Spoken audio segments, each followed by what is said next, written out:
Torchlight Jumedi Ewo Mix 100.9.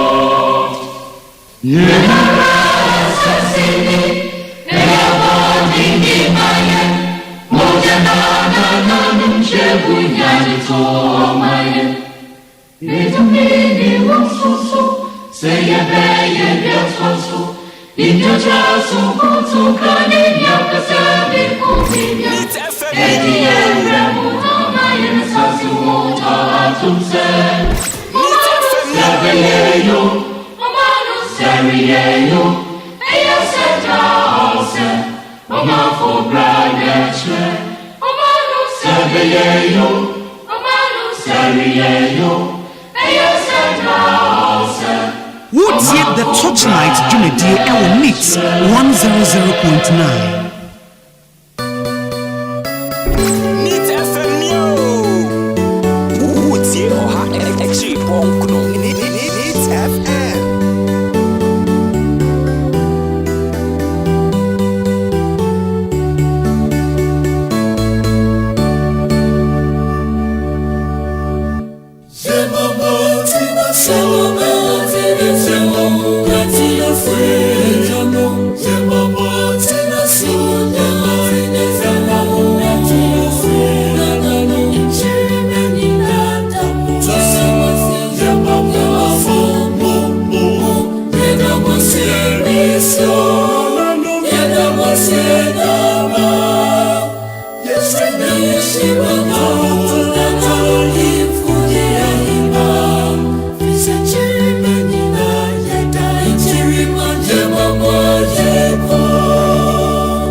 no parase asikengi wane beka bongeni no de no paratujeda sede fata de ye tronye Yesu yemo ni yemo yendase Yesu yemo yeni yemo tebi tebio Yesu yemo ni yemo yendase Yesu yemo yeni yemo tebi tebio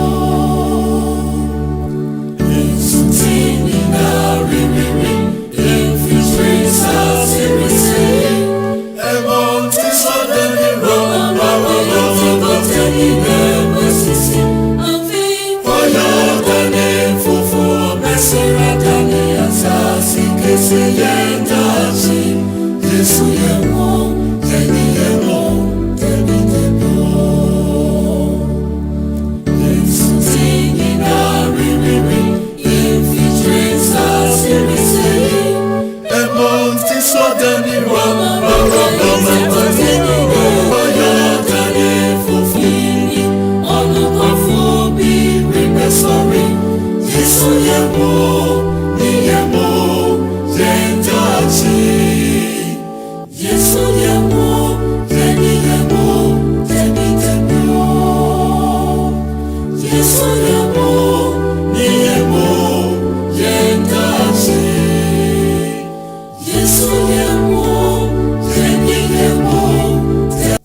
And then you made Yamagana phone in aqua better bedroom media friend Torchlight so we need 100.9 na said your winning ne benada benada ya wada bia non son kopim say non kono no bebo apemu between 7 and 9:30 near the Torchlight near their brown yatna se ye bedi nkomo ye ba behwe eye nsamakodo ekoso ye my Ghana mu ye be deliberate on the issues and you may baby awo kan ye be adumo ha na se se ye man panya me anya ne tie se ade ankane ano eye insiesie na ekoso nti enesa wo fa eye te se 1950 paper the daily graphic or say government boost power supply capacity 2,500 transformers being installed nationwide say no transformers are beboa ma ye nyina mankane ana tima gina na nan so no o man penyin se be 2005 de aba o manimo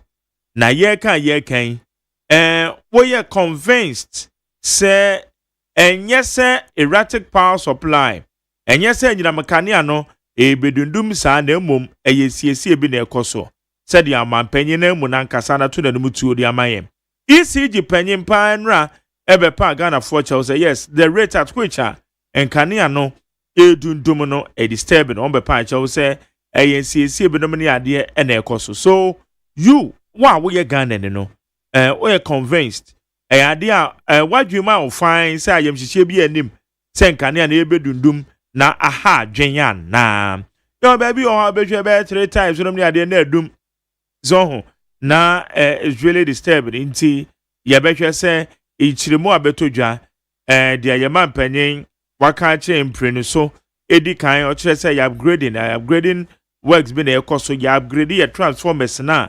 emen nyina mkane ano and they be 2005 ababedu no I am shishie bi gom edemawo adwumrei ye bede ho komo na say the base wotie Peace FM kasebo no so a the base fuoi ene emu nchichemu a aba say the base in our political space so almost some before ma menyoku a impact ben na the base ebetimi emeke impact ben at the base ebetimi emeke ochina MPP for and woman ni chire ayesunyane honestly ayesunyane for and organize yensuro ehunehuna demo enam say Abubakar Baba Sadiq Mr. Baba Sadiq Baba Amando Baba Amando ho and constituency and home region and it ye kan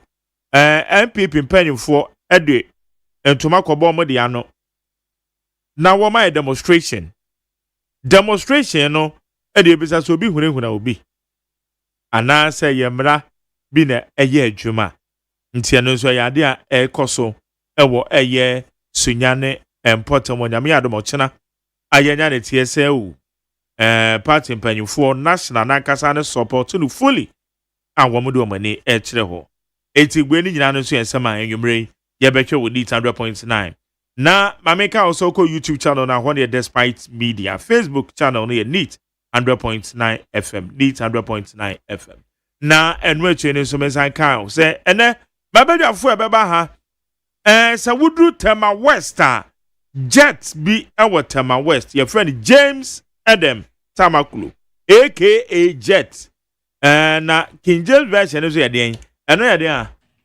ka ho na eso no kre aza no kre na ye King James version of no kre no check na my go for no ma me na ya eto ne show ye na me good no kre ye King James version of no kre no esan say enwe atwam kakra no ehun say yanom e de atro ne nkontompo bi gumu a na eja tumi no esesa ekodi wo mu sa enti se ye san aba power de na e no krem ko a petrodu enti we no kre no yes na ejo original mu Tema West o anya ne sa King James version of King James version yes. All right okay enti ana James Adam Tamakulu owe yen chen e wa adi Tema West for adi a mo member of a communication team ene abefia ha e say ono so ye no eba bedi nkomo saran so na metwe dem say eye NDC rep eye lawyer Nelson so ba be kan ye ho e wa ha na ye de discussions no ye de ahyehyehye so midin the Mark Jerry OSEI AGYEMAN Juliana ena ebo mi chidom ena oboame e wa ha say Dr. Faladex na ono no ye executive producer ably supported by my general manager Kennedy Asante OSEI Esquire engineer say achu agbonene jare nana boajada sankroma omunyina no eboame a yede dwumadie yede ebrel for adwen chene fa eye Facebook live neat 100.9 FM neat 100.9 FM ye beken kan na yede ama wo neat 100.9 eso dwumadie FM Torchlight okay James memo kwa babiem mejo so ni na be ma yes ye de bibia ekoso de bibia ekoso boko Tema West no ma ekoso ho send ekoso bibia no MPP bibia ye duri na wa wuti din na ye de aka ho na reorganization ohun se bibia ekoba ne se wo de ye adwuma na se wo de ye bibia wo pese wo nsaka na se enkose ne a wo pe no a wo besan ba betene fie na wesi nkonwa hwe se ne a wo besan ahyehye bibie adane bibie nti party no ye call election 2024 wie ye no ye de investigations etutu mu no ye behu se debi na e was ye tumi every organize party nti mpotokasa na wo mo use no eno ho nsonsanso na wo hu no timetable no ba out e ma saafo nyina nsa kan bi e ma ndeme no kasei ya jeje data e wo the month of March for new members e ma data no igusua e boshe computer enche wo bete ne ye bia kwanya ama ye polling station officers say wa wo sha wo experience na won party ho do say wo besom at the polling station level no wo be ba fa form na wakwa abato ne ya to so aba na witimi do so kakra aboa reorganization no ayeye no ye free one ya ko enim to electoral area constituency say na onim na de bia ye na nsem o mokatu mu say top bottom down bottom ni bibia che say party reorganization no redefine the process no ema yie ato yie nti no na MPP party nde ubusa bibia obefe bia nkomo a ye bo na distractions dey also but na yes Tema West the course yie are you getting your members amount for eba on board? I mean this time around no share online feature no so a wo de kan reorganization no ho a ama convenience to join the party no aba nkofo etumi eye no in a very easy way so what ifie no the link na utumi a register etua ne dues nti Tema West there oba ho no ma se na ye metropolitan no se be koso senior ese ne ne fata Tema West pepepe ba ye nso se yemfa homanto ne entwetwe din no wo mutwe muti kama ebetena city bi the meetings etwetwe din kama nti all in all no ye beka se nyame ene ye danase okay na one woman no no interest bi ho interest there as politicians no I okay me bi amembu mu there interest there be ho interest to rise to positions and serve no ebi wo ho pa okay the same me kan no Tama West no kre obi a pese onya akwanya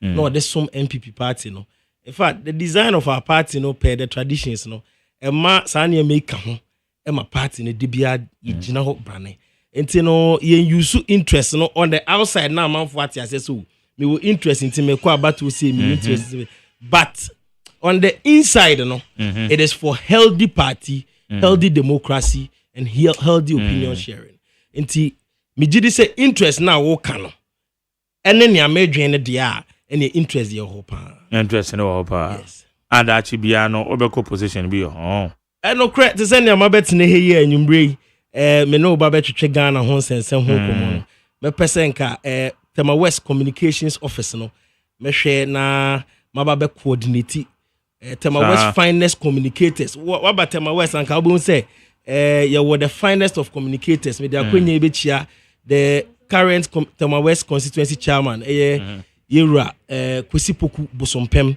Sebe or you're one of the finest when it comes to communicating. And ti wabomode agumi yen emande se kunwa to a da chibi ne yepese yesom e was our communications office na yefoforo elected e wo MPP mu no ne ye de som Tema West. Oh okay. All right. Higher need 100.9 80 jet na to kan James James Edem Tamaklo. Na James when you MPP ni nyame ya adema mo party national nakasa kota eye sunyane especially eye the arrest of Baba Amando and matters arising eye mo party na dwen se abemo omo ehunehunam sa na tie na oye kire bekoso won be demonstrate bibi e de akire Ghana for sampa obi tata obi ana no crime bra MPP no ya na wo mo de bibi na bata echi edidi se adwuma no wo mo se the rule of law but baby amra wo bia so no emra no wo ho ema nipa no enti se wo de the rule of law na se wo mpene se obi nka na adwen se ne se ne fatamu a na akoye asefem isan se ye sanso wo a democratic dispensation baby a ye wo na ye kebi ma minkebi amambu wo hwe ni nti a ye koye ye kire yi a yensuro hunahuna no nye sebe yensuro se ye de akonde bi eba a wo de akonde ebehia yen na mum yensuro se sebe se wo twa sare na wo ntwa ne yie amambuo no ho nsem bi wo ho no mo a opposition betumi aka man sesan ya ba sebe I was here to ka because that is the essence of democracy enti no I was here to me amban ema aban ate ase say baby aye dru no sa method no a o use no e de ka communicators ehye no ye ninje ho meka ne say 150 years ye high court system awo in existence no it's one of a milestone na e was say sa na we nyina no sa demonstration yi enyane wo mo na wo mo be hwe rule of law no ya mo de wo mo de bata sa eniama we no em say enche bia na ye papa ye CJ Banfo Boni a pound home to my lunch of the 150th celebration of the Supreme Court. So. Exactly. Intino na a hono a wake up call in a sense. Intimidity say in that euphoria and I say in that atmosphere no. Yes, so yes I actually owing to the recent activity with Yenu Abema we posted Nyama when war allegedly Emma Ukupie a home court near home chronoba. I mean some of the judgments were spoken about. And I don't think I want to go deep into it. But what we want to show will be ye betre nya ye pese ye kire no ye chena no na na aya na ye bisa se sada bia obi opposition a ne ho nipa kape yesi o abane tatai. This is not the first time I hear TV. NDC full opposition yete. MPP abayete. MPP mu opposition e biribi ene so yete. Adana na ekoba na sa say as a more opposition that politically exposed cases the bar. Yes, oh, you're buying it at all. Sir, and I'm a D can kai and say, new trusser no. Na sebenechi. And ubibejina a chain say, you know, Bema and Kuyi into Sano, and I'm a papa and Kuyi into Sano. Now, I'm ready to do an sending a sick canon. And a yana kofa sans me eba. Say, who oppositioner. In any dispensation, no crown, acquires a ball or crown as a windy park, no subia, as on San Arthur Park, and also as if nay mistakes are who say players no air. It's no crack. So what observers are parting you with democracy more. It is one that needs to mature. Sana me use word mature in the sense say say a shall in the Fourth Republic, no. I feel you could nimun kakranka. Emma yebeti as a dear nessa wo ya to me can share a man on ne a in Rianoma yesua democracy few or mohona. And you may be to make kwaso on the media, no why and so Sabe ye fa and yasem ama ya kwakwachi nipa ne anyama. I mean the you can say is the population, but the citizenry understand speaking your mind in a very healthy way, using all the technological tools, no. And you know, media me my drink kakra me to me chefa ho say it is based on the fact that openino or ya de no definitely obenya akora and as opposition be emanakasa. And you know sometimes you know send you obesi afano no is what we are talking about. We've had instances of a presidential aspirant and then now we're vice president. Emma opposition friend names posting pictures are depicting Nyama and religion and support. But there was some level of maturity exhibited. Say one sheda and far and yasem. So what the yasema Kenyan de nisi Kenya and Kaudi and so by instance say what she asimesi anaso benten eko two musam pempen so no. And you know we won't generalize it say in all cases in the sanity, but there is still room for growth and maturity when it comes to this democracy and its public speaking. I mean, that is what normally brings it. Okay. Na in some so nipa echo social media so na yedenedi. Ozana no man we were betoja. Ye nya botrani aka ne sane define penny for. No correct. Say as we speak, Auditor General's report ebetoja say ora ye Frankodo a civil servant 400 million Ghana cedis. Itua the mano. Ebe so mo we for tested for crab baby so mu and then work on social media no so amafo di na tempers and auditors audit service na san ba bonten abete there be o say transpositional error. It's an entesa but amafo di na temawie. It's there be na make say e normally ba why don't we take our time and ekwa say ye can sem edify yem panyimfo ho a enye papa. So sadia no ye be the end yetimi amanage say wo ton wade as a political party ana say wo de be kan sema ebe foforo bi na kwakwa ebibie ho.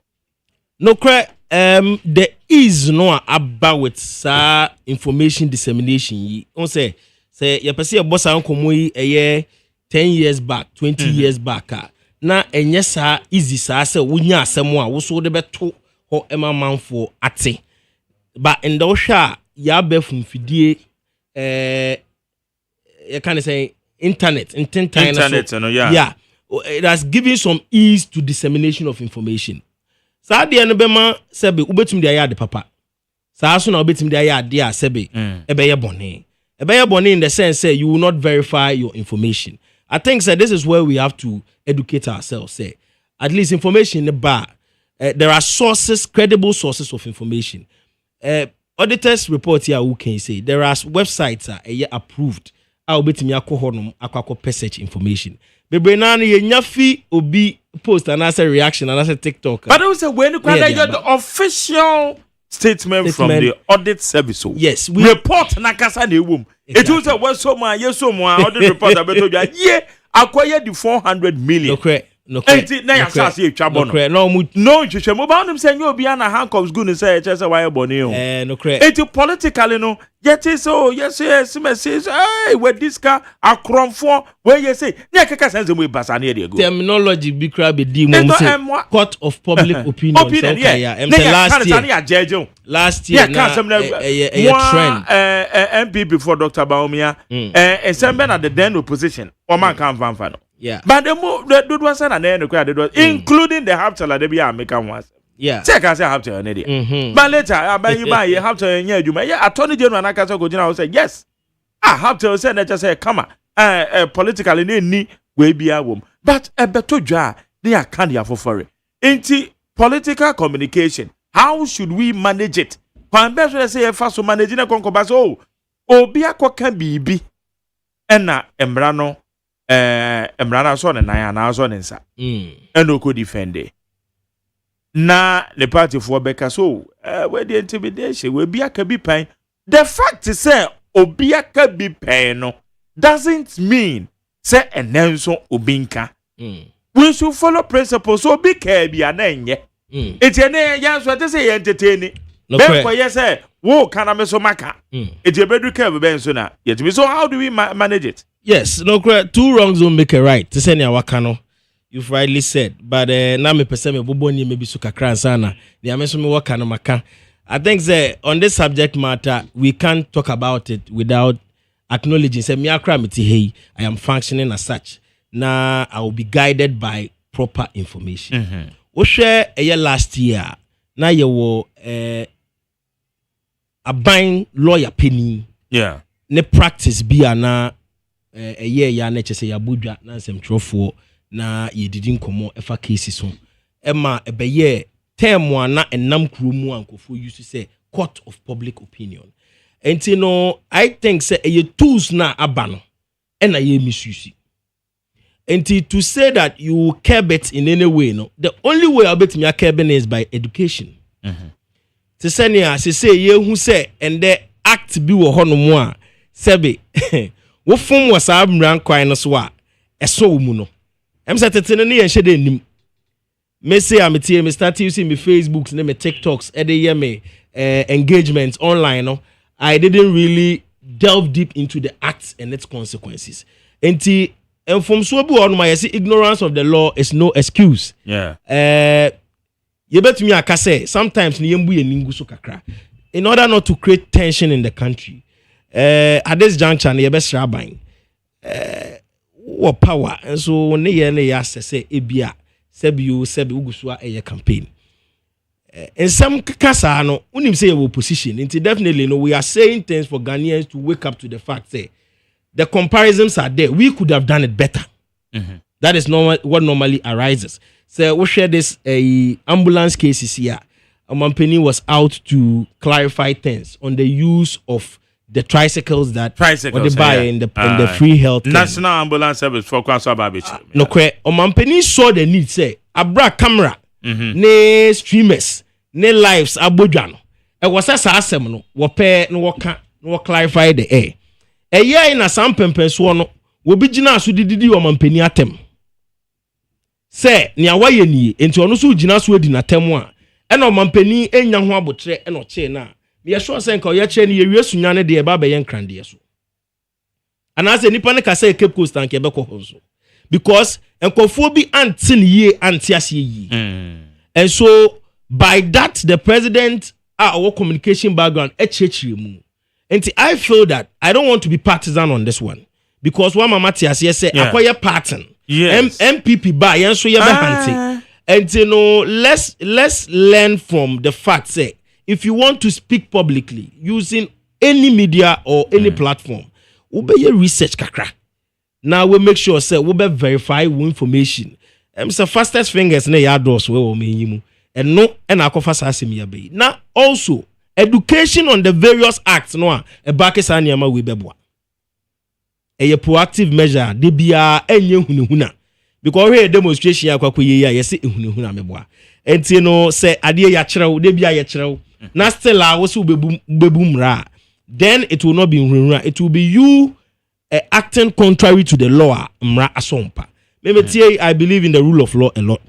But sebi ebediwa one share ya na wafane say ECC and I say huna. Intino at this juncture I think say I will call on Southwest to say me yetna say yama yosem ekasama political parties. And there John Mahama share Mampini John Mahama share na was so no akanasem. One fan share communicator bia ano na enko pie bone. But in future, I think if we put up certain communication ethics, it will make us the tools for which are proper information. EBP terminologies in the baby jandam na na koba. But I mean that is what I can say about it. We need to do a lot of learning. Yes, mastery over subject matter is essential in information. Nya okwa ka ho asem no e wo se otimi esua ho ade na otiase ansana obeka ho asem awaka obehwe uma instance of Ford Estate. I think say baby ano mutu mre nyina na omo ekire esiye wo mo the evidence wo mo kwaje information by use of mrakure ya RTI ayera na na do dan kwakufu adom penso ye de baye to enable people have information in order not to go this tangent. But what I say, and you know, I believe say the framework is there. What is left is the education. Na yenina ya yen senior I will say yeno na fata yen na say yen so. Okay. I will say yene James Adam Tamaklu on what Tema West on na yene no wa ha ye hwe nim say ndis reba be ka ho. Na Alex kwakutete the base team no for no so ba kon na te hoi. Wa be remu ha ayomrem. Na James where the base can was what about transfer maybe so question about say and then eja ko kra ba Peace FM so and o chechem the base if we so mo kan nyina no mo nyina na mo ka ho anopa no kra na be ne udi nkomo e de afa ho say akwagutate ya mo adweze ya me de bibi aboko nyame adom ye de yakopan ase agenda ankasa ye the base agenda no Ghana first say mo kon say direction ben na mo de eko answer na biwi amaba MPP ni so baby say how significant impact and mo betimi ai a direction ben na mo de eko majeri ba mfa yes na minchia minu ye otimenche yeah na mfa fidie so na minchia Ghana fo nyina na mema woni otiefo minchia o na mema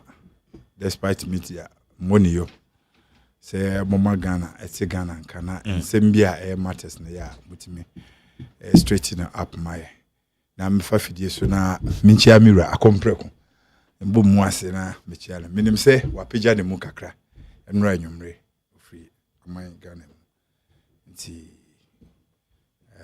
lebi enura no pa ya nti mefa akonya so awoshe one ya me madam Christy baby omo obi a no onyame emwa mkom na memfa fidie so na minchia nkofo a ewo Ghana ha omahu ne yewura Kennedy aye ewo man mu na memfa fidie so na memo omumbo ne yo ne owo People Liberation Party all support odi achi papa na nkasa ne bie na no ka asese daachi on de obeti ne party a na kwakwale se opre ne ho o se obeti ne party a on de People Liberation Party ene ye pray ye ho a ye de koto electoral commission fo ani ma ye go proceedings ne so ena the base ne so a ye campaign na ewom kofo a ye dide nyina no mi nya ba ko a meka se o ye founder of the base because the base no e bi ho na ye de bompaye me amene ken ya nante akọ support mo bom yes eye ku a ne wo ken campaign time na mo ye intena na first one is second one oma drafty say yenye the base no omo nyina mi hu maku bi na fra your friend say campaign na can the base for no nti me de akonya amenya no meka ne say obi a o support say eye PLPO obi a o support your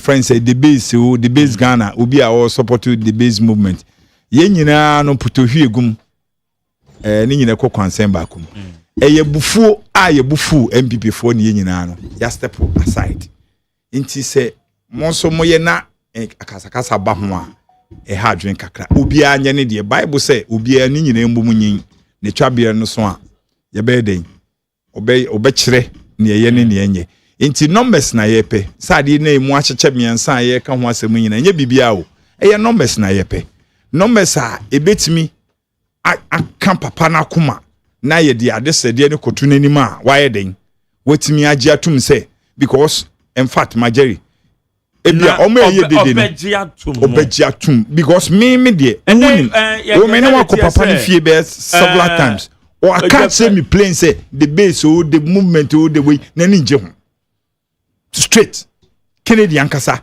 ema ne bufu won say dan na ye say nke ye organize ye press conference because me fan say me bo ka be 1.2 ye wie bibia no o se o woni me say me nim na ye press conference na ono so be den obeba abonten akasa na akwanso nchen wura kwasom ni wura ena mejaye nti me de ne metimi aka ne say ye adwuma bia because anya bibia no obi a wo kasa bia no e de papa ni image ne pictures ni ade ena eto ono ankasa nso kwasi kwaten kra babonten adinkan be kasa papa ne se ne nye we na nti se betimi aye bibi na papa no ya yema aka na komade a ena ye ma decent mra ho kakra se ne ye no na ntokwa bamuni ade no because papa no no wo ye nden a o se ogina ba bi MPP gina na nti se ye wo na chi ne ye bu ofusi e beye bibi ne de na bade a once aye na no ye nyusu ye image na ono ni image na ye yusu ne de esese ye me ho tenye sa ade a ne mekan se yes silence me consent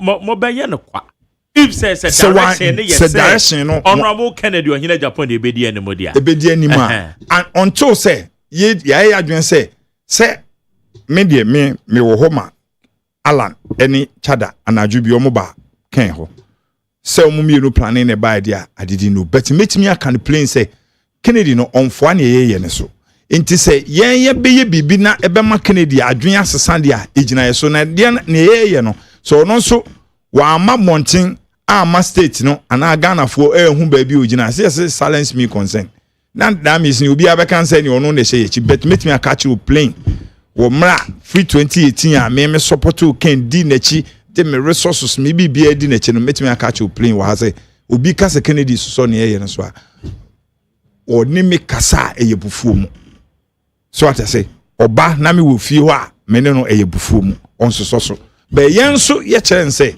wa say ye mre oni abedi wachi ona wo MPP no enema a omo ye di ti a wo free 2017 a omo planning MPP ni na do planning say ye can free mu no that time omo cabinet Asenso Boache was there but one person per anytime save Kennedy into MPP for no okosro ba forma eh saa na omo ye na nya de ombe sesa omo adwen into ne no say wo say wo di MPP na chi na say yen ye jai na ye bedi wo say na ye MPP for ene ye hunu wo chiri say da bi party no papa ukosoro ba forma enkofo no o ma hyehyɛ o ma dwen o ma ye o ma dwen nti yen so ye de ye ma Ghana fo na nipa 18 million na eto aba no Ghana fo no MPP fo eto aba no mododo ese nipa aba 33 million MPP fo dodo ese nti Ghana fo no mbuofu say ye de ken ba this is the time ubia wo ye Ghana ni a wo be ready because wo di MPP echi at the end of the day unya hwe saa na omotie obi wo ha wo di MPP echi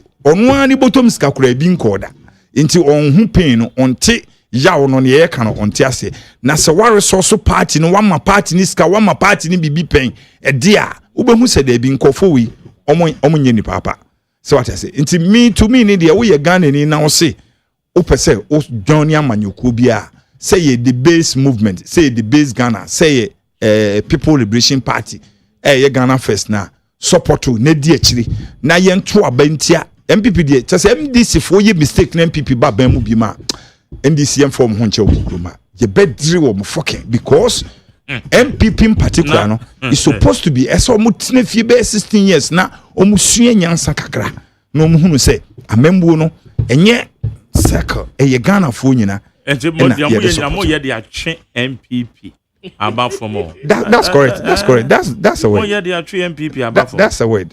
So what because Ghana for also change after internal elections we decided some mobile form of the base. That's correct. Okay, enti say Fabia launch monso amoye PLB, a PLP, People's Liberation Party. Eja ko nso say womo wo the base I think Ghana first. The base Ghana first, yeah. Enti ebi a launch ebese na betima coordinate together.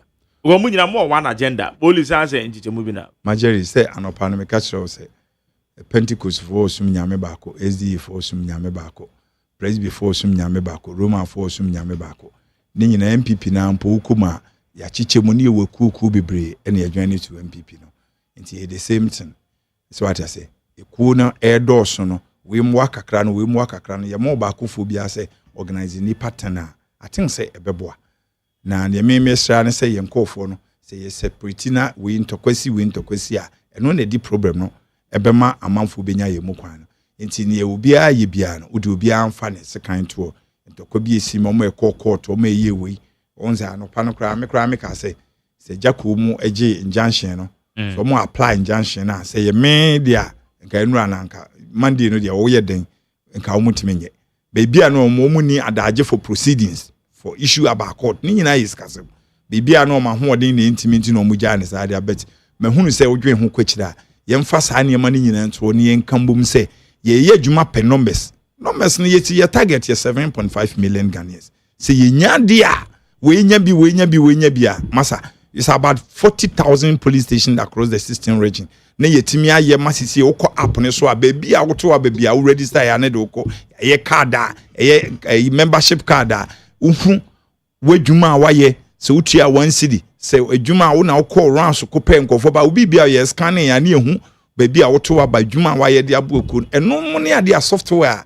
ye bompa se Ghanaians ne beti ase ne ehunu se oma MPPs omo support MPPs kasem no omo ye omo boni nyina da no omo nyina mbra together ne yenye adwuma no na adwuma ne ntim na se yenya numbers na papa ne yekofre number enimdifo bebri wo hwe wo chada emra ye campaign wo hwe ne political we order to ho ne manifesto na very fantastic obi te se meka se Kennedy nyame na adom na oba ben mu a Abu Sakara de yentimi nyini free for Greek oye solid so nkofo bebri ala na wo ho we nkofo ho a ombetimi abo anti businessmen no yesrom say omwa businessmen sa MPP alert wo down kruma no masa you don't have idea because me I know say kase ye kekanse ma emergency nti Majeri ade said ne dey to Ghana for nim say ye fin se kwame nkruma nkofo ne chichiri party ni wiye no mkofa ne de ne ba nti saa time ni nipa na ebi da so ho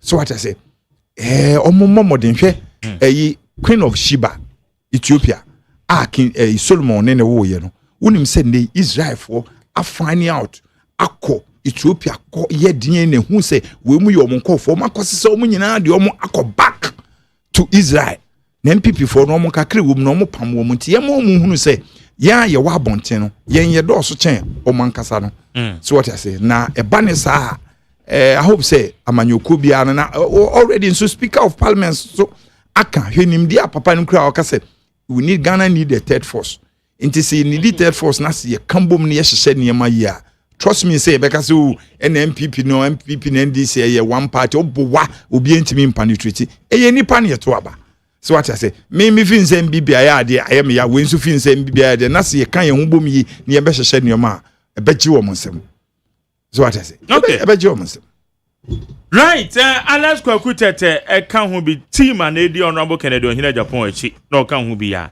wo mo form the base and dia ye hu enra efa bi aloncho mo de lawyer Nelson Noble Amedowonu na a member of the NDC legal team on so lawyer mo akwaba me da say abom ti say nyame adom anu abe microphone here dey am bibi aboko there bia boko here dey nyakopan say all right na as a lawyer beba ho on say MPP one more demonstration say emra ye adwuma de why lawyer ni ana say atatai and ekoso but not to the main pick quick response and I'm say Kwaku kan from the side of MPP jet na wo sere James at the end of the month say who said the best moment to be making impact on oh there be What would you begin back? No cry. My first time I meet the base near work casa from a place like this. I mean, say with some level of confidence in Anamono Mwetuno and some research, just a information being there. I'm getting some facts. It's quite interesting how a certain group, it to me, and within the group, in the 1 month crowd, we have about 3 factions. And then Menoka say it's not even looking like it's a one font, but it is a font I attack it from left, right, center. It be any ideology. But all in all, no, I can only appreciate what is going on. The same I catch earlier, no, maybe democracy edi. Nti baby a man for person wo much my dream for assembly hono. I enjoy the atmosphere. Say Oshe pattern of Fourth Republic no. It is true say parties to me P. The same the base P. Previous election year you say parties PP come. But we can all attest to the fact. Say dodo na ijina 2 parties eso. NDC and MPP. And so if today we are hearing of another party and it is looking like it is a tier away from the MPP no. Just 2024 year, Jerry, we suffered something like that. And evident it was a tear away from our party. Until to me I can't say from the National Executive Council side about the last grassroots member or MPP. Because of such shock no so far 2024 no, we know how it feels like to suffer a shock of a tear away. And we are handling it very well. We are not underestimating what they are doing. We are only seeing it say a year agitations benomne menteme hwasibi and ekoso. With time, yes, time heals all wounds. Until we are hoping say wounds will be healed. Because on one kase at some point na niema mesere pan say no mention say Yewura Kennedy no a wo mu di ne din eya de no kra nani enje ho.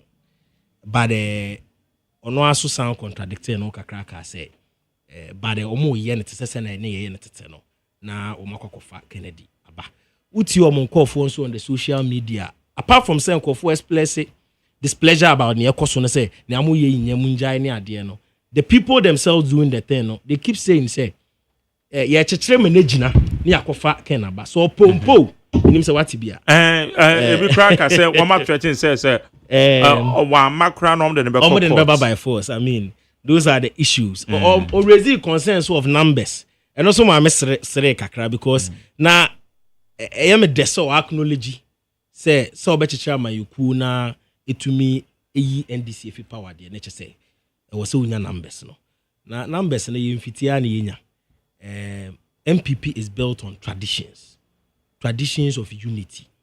Bibia you free buy a crown na e UP e Dombo Dankwa and then Buzia traditions no and na ekabomu because now wo mu nyina akobenkro mu in ideology enti na omutimi tie wo mo ho ase ebe form MPP party enti ye no yam form from a tearway we formed from a unit from unity enti bibi say is here we know what it means to us. We have to start to do our homework well because once they are doing numbers we should be reducing numbers and then we should be okay. I mean you can only say but plead with them to engage in healthy campaign as always. And I say you know NDC for no musu kakra we more engage in very healthy campaigning because we more unhealthy campaign behind. You know they are no cry was here admitting. They are from us, a tear away from us, and any misinformation from the time I know will fall in some good ears and conform fa and son about damage control. And you know 2028 akono enya koketwa. Say ye entertain bibi sa de kosa akonu mo be haye. Nti e ho ne de e futu na metu wo mo. Say ideologies are wumudi free e ho akono. They say nnuma mbebunu nduma ne ade no. Em said we support those ideologies. Still, yenka say yempe. It be a flag bearer, be muna anya womude. But we will only plead with them. Send them kayen. Let me tie me no abema Sami Uku on the issues that might ebeye yenko for nya. Say bia ken no ankasa but I mean you can attest to the fact era Dr. Mahmoud Baumia efi ne ahomeje mu bae no. Yes, all your engagements here. Wakwa papa. Wakwa no. I think he was the first of the four. Okon who re your call engineer Kwabneje Japan and Ori no call Yura Dr. Brian, yeah. Yeah. No, the be Odikan call. Say your auditorium, yeah. Yes, and Sana Oba Dr. Brian Echampon. That should tell you something. We are united party as always, and we are hoping so with time to send them a time will heal all wounds. Okay, Madam, so mama call and Nelson Laura. Yes, sir. Na the base. More say a significant impact to me about because my own videos maybe I say NDC and MPP for t-shirts on our circle. And we are normal lunch here. I was like, who follow? Oh, thank you. Debate way there, any debate between NDC and MPP. MPP ni offspring. The base. Yes, the base. Offspring. Yes. Home fight now, moye. When you away fight, a home fight. Say na presidential primaries no call no. Who say anyone a would see a trainer who say campaign na who say na would see nyama no enko ye. Okay. Because when say system ni na must set up system ni na to favor one candidate. And he said, return Baumia as the presidential candidate. Nothing more. It's any political party I to Sam Namono, by all means, at the end of the day, no, Ubenya breakaway factions.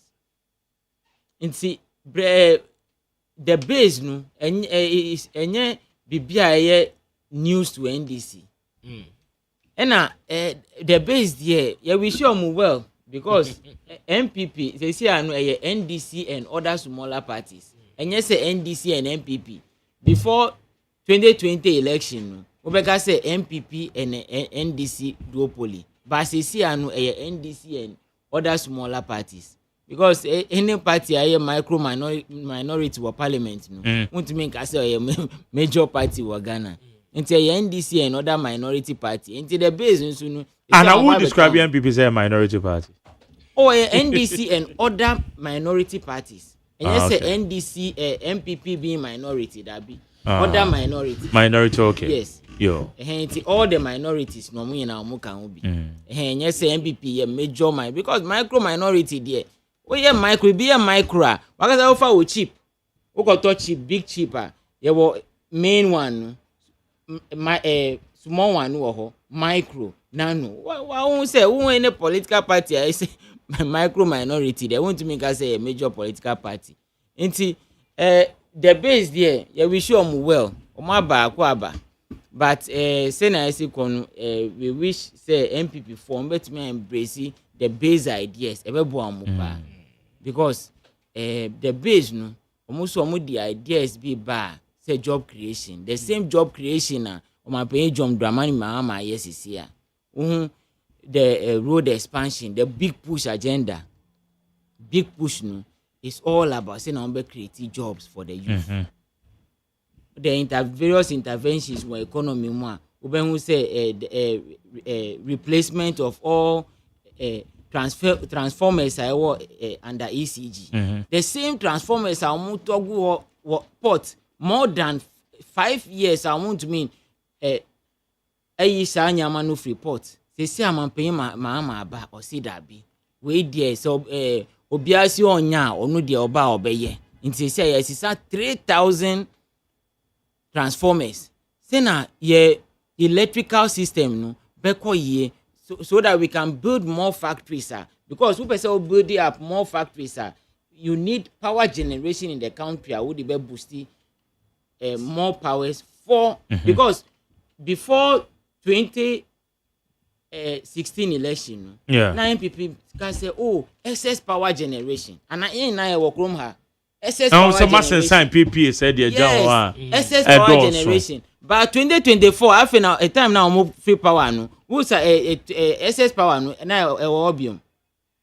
And at that time, the then energy minister, I think, go Napo as at that time, MK step said 1% additional PPAs to sustain. But before you came to power, now you were SS power generation now. So we demand other countries kwa wanye they be who complain say oh SS power who nim nya odi beye. But time now free power no SS no kwa who ni bi. Nti say obi bana say yes ade ni na the base no omo ideas no dey fit into NDC agenda dada. Who omo ideas na obi who say ideas are omo di free NDC. By ye dey ye ni sa time na e dey fight with the base. The hand be omo abadia akwa aba mo be ye ma ade. Ba say na esikonu the internal fight ekọ between them no. E be ka say odabi enu die yesere omo say omo badan kakra. Because internal fight no omo brother on. Omo badan kakra because enye be to say inter political party fight enuanu nti omo fight no omo ba from kakra say na yin na ye be hu omo yie we the base we the base enye say oh they say the base nti ye be say fight MPP NDC MPP dey nim say omo good dada. But ma omo ngu ni feda mani da ho because micro there ye ma omo okay na omo be kwa dwu hu kakra ansa na omo say ba ebia some 100 years time. Mameji we mfen free ho say wasan emranim ni NPP complain say as a ma hide behind emrano and amodi intimidate the members. The most recent one say abro nye kwa mo san arrest no then Baba Amando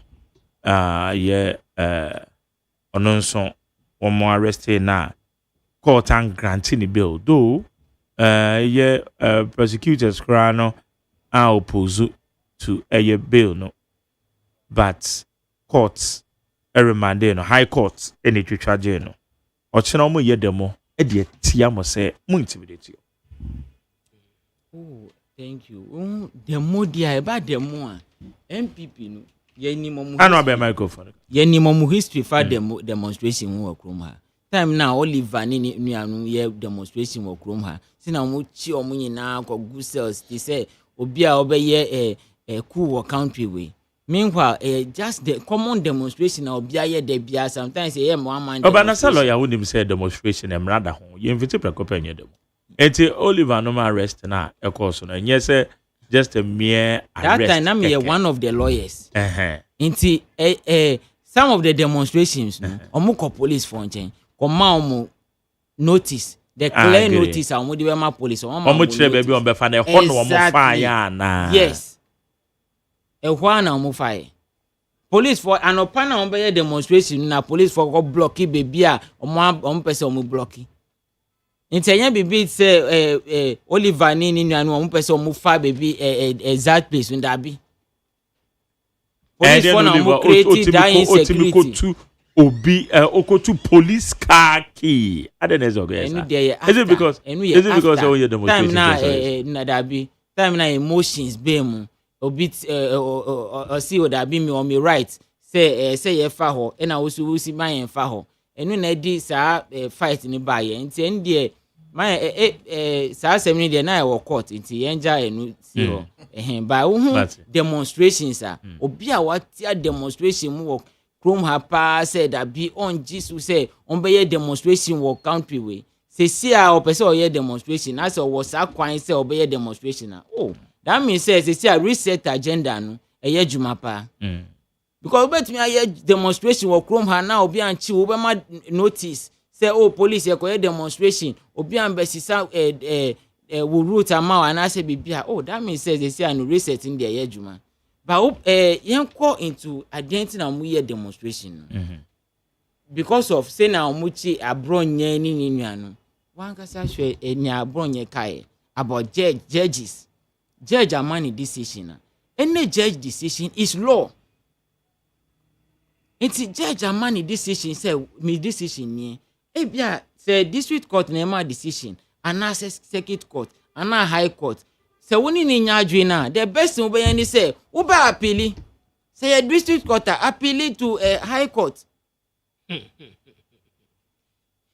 I don't think I will appeal jurisdiction wo ho nti won to me appeal amen ko krom say judge aye we woni any evidence is the rule of the game nti woni evidence men ko bontin ko say mudin say oh judge aye we aden woni mpa say judge no to me pie be ye fight wa bontin say ni awuka ye enye nukre nti anybody a opese o create that insecurity wo krom ha no e say o mu chi sa nipa no nti nya oye any dey ye bad nti e say o mu picking no nti police are picking na say o mu ye o mu investigation I know say o pese o ye demonstration found. But I would say comparatively, party for no, can say time I'm also more opposition. It's a lot.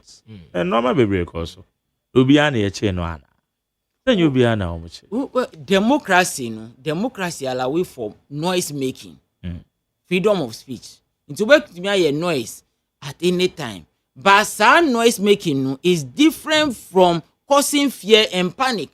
Omu de ende causing fear and panic. At least yen nyina ye wa obia wetumi aka nya opese o kafa president Mahama ho ana say first lady ho during MPP time yen nyina ye hu say na omuchi nipa mi hu say o ma go kan be fa first lady ho enti ene na say wo ye wo legitimate reason na ye di be fa na say police ko fa wa wo be say obey demonstration that means say the whole political party no the micro minority MPP no almost supporting causing fear and panic in this country because who person here demonstration because of abronye kai and amuchi na that means who supporting ya oye. Let's go into the merits yen hwe nya okan ye no eye anase enye ye nim say nya okan in there ye bad my support is agenda no nti identity na be demonstration atia government said that the government have picking and as a Ghana police service the government na intimidate that be a police na chi no the same police service I was before 2024 election is the same police service I was any yeah omunga said police service no man import omu free US and I say UK and I say bibia the same police service I work room ha one omo still it will be say causing fear and panic na so muchiwa adan etiamra na say etiamra but the for instance say baba amando die na well yes it's so na year say you na year we don't know but you hu no on social media handles so now be on my benyen what the picture say gay colors or the adredra where you su abel fontaine town man or the yes are there. So ban say we go no hu fin no criminal aspect be even though you never say of court and yen you be the tell me there but on the face of it ekuta as we because we defame there a defamation of an court but not say be obeko court na court remand no be unim we fire constitution article 14 e ka say uchi obi within 48 hours no say within sani panuko court who any reason I want me money bail no say within sani panuko court and say obe man bail within 48 hours nti police omu ye omu investigation na say omu say that be say na it in there say e court ma court remanding and I say omu man bail wo court nti na omu court na court na was had to bail no or discretion of the court nti who prosecutor obet me aka say yenye opposed to bail defense counsel no be hear prayers for bail prosecutor no be ka say oh yenye opposed but it's at the discretion of the court no be ka say at the end of the day no say na mesi hu no da bi wo be stand trial nti me pese wo ko dem kakra ana say wo ye flight risk ana say wunni baby potia wotia police force shwewa onbe ba be hu say exactly it is different reasons judge say hu anything na omu consider anything na omu ma bail it enye plain say oh once somebody will call court na say prosecutor no say enya opposer that means say ombema bail. It is a judge exercising a discretion say na me hu no won best I need trial into for them for 2 weeks na say ba adem boni be na oyeye but won akọ high court and wanya bail no. It's one way it's all part of the legal system. Why do you come back and come and talk as if say where you something new constitution where you operating and then different from the constitution I operated before 2024 election. The same constitution. Oh, sir, lawyer, generally, I deal where they are me akasai personally and ehame because sir, say they are working NDC. Mo ye series of demonstration. Exactly. Editia brand MPP also. But the mood was saying yet say police for Kochubia na police for Kubirimobi. No. Omo ya ma ora to force and credit anymore Bank of Ghana. Omo go one say omo come say aden security man. Sabro mo say there be o your chief security man so security man. Watchman. Aden say watchman. Ever fetch. So that as say, oh, your Bank of Ghana head of security. Ninja buy, but so we have one is so. But the point I'm better be establishing is generally, regardless of your MPP and NDC, say emra ye juma, especially politically exposed cases. Yeah, ma wo kwa me enka se emra ye juma. Say police officer na Oliver Bakaboma on in the group. One more arrest, one man that's over you. Obi uncle, baby, Obi uncle retirement. Yes. Is what they are saying. Police officer, police service and that's all. But I quite political exposure. Nah, yeah, no. We said the MPP for King. Omo intimidate here. Omo yenem sasa. Baba mando ya madam for pono kwano permanent kasawa. On my morning show, maybe bisano how and no make so. Say convention will feel intimidated. You see, Sadia no, you're better because I don't know how they did your edeba lawyer. Your view on that? Yeah, legal system and I say criminal justice system. Your Ministry of Justice, any Attorney General's department. Intina ebimu sometimes when we hear campaign say yen decouple Ministry of Justice free Attorney General Department. Say na ebe say Director of Prosecutions and I say Director ebe head Attorney General's Department. On head that separate department as individual department without any control from Ministry of Justice. Anything I work constitutional review committee in places here. Inti President Mahama we inti na constitutional review. Inti say yen we say constitutional review law na wo currently no eno na ye na ye be use.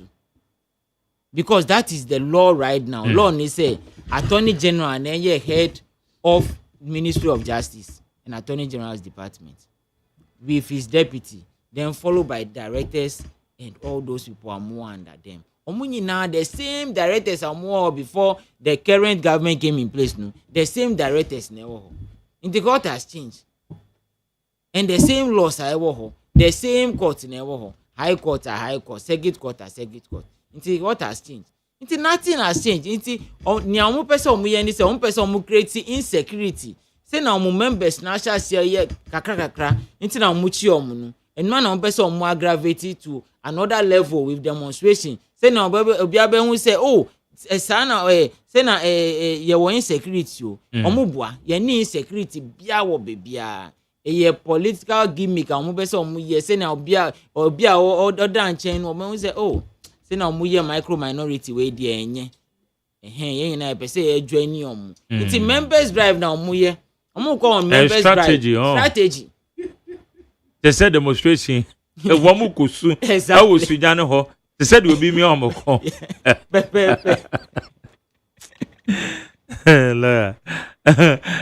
They said we'll be me on the call. Was some more positions and you. David.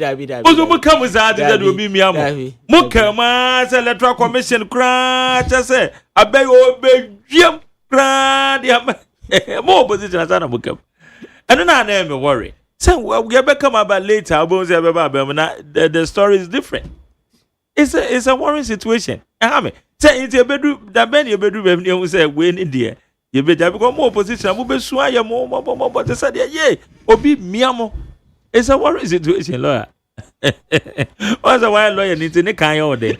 But normal political commentators like go because you go there be at the side. But that's the reality on the ground.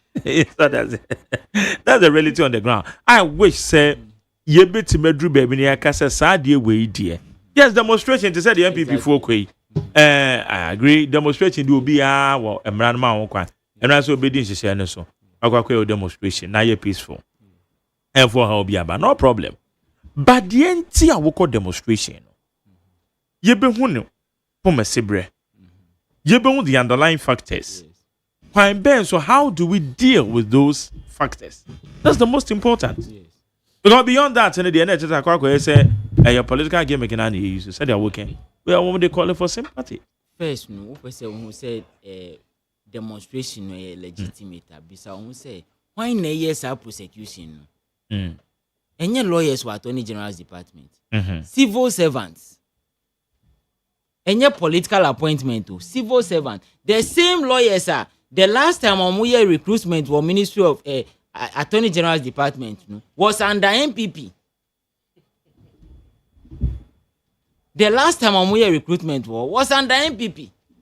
And they said the same people now most prosecuted were I don't know because say a political witch hunt. And I say Bibia MDC 4% or Moody Tata and Dabi. The same people are one employee to or one or more. Until then, okay. Well, Mammy Bessas idea way on and summer yeka na attractive say ye me obi mene. And I'm saying politically. Nipa no a political person, political spokesperson. You're been there. Majori, yeah, Marano, and send your lawyers here or Casa or Toto Papa or no name, so Oma Yemraj, Nimfo. On saying, Kofubio ha, media need the Mompa, Mranimfo, Nemra Shebijafo, a similar Shebijafo, Mranimfo. Omonyanko fire to Thomas before so Becolo school, which me a passing. This you know. I'm 5 years and I'm in that and this year. My answer send your wire law faculty now. See, no, or maybe mama and young Mokola. See, I brought you bit me a coach. Watch us 3 times in your feeling. Last one, graduating at 29. But see, oh, now, Mahama Dauroma. On your 29. We know things about the system. Now, Mam chose a system in me. Sanity, Kruma. Inti or compy bar on that. Yura Mahama says he will be law faculty will be intimate na no my chinchine chino. Could you say the senior name dear was wrong as I say, Modena or yellow no. She said the law no cost rubber for mobile passing. Now, oh, and before the I'm just laughing at him. Now, me person me catch a lawyer so one can't go for say woman name no more mistake.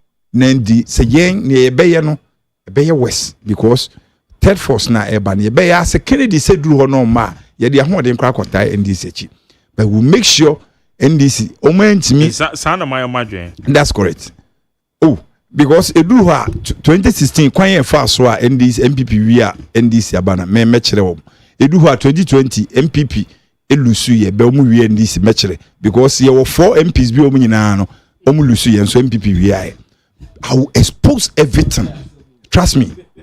Because you know me. Take it from me. Seriously. What's that for you? Oh, 2020 MPP Lucy and the MPP we are 2020 election. You were 4 MPs be man him saying American. I did unye deep and now unim. Now unima now we or there me cry. Match the 2020. Kofi Boache was away. So kwanya fa so we are sa niam no. Me person me say